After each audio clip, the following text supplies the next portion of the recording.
largest crane on the eastern seaboard arrived in Baltimore today to clean up the wreckage from the bridge that collapsed earlier this week. The goal is to get the port back up and running as quickly as possible. NBC's Alice Barr has more on how a long recovery operation of this magnitude may take.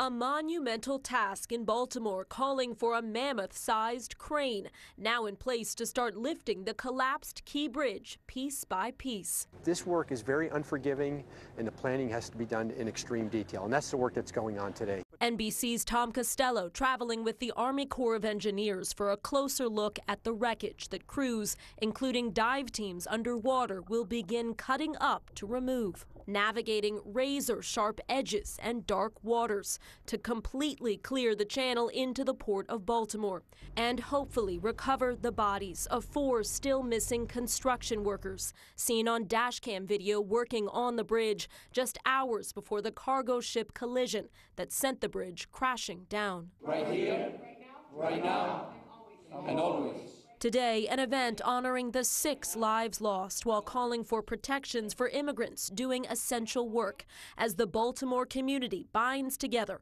around families suffering an unimaginable loss. Across town, a fundraiser for the roughly 8,000 port workers whose livelihoods are locked down. This horrific human tragedy was also an economic catastrophe. Maryland lawmakers are working on emergency aid for those workers, but the true fix is reopening the port.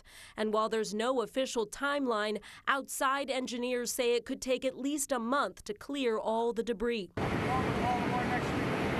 President Biden promising to visit Baltimore next week. He's already authorized an initial $60 million to pay for recovery work, just the beginning of a long and costly road to rebuild.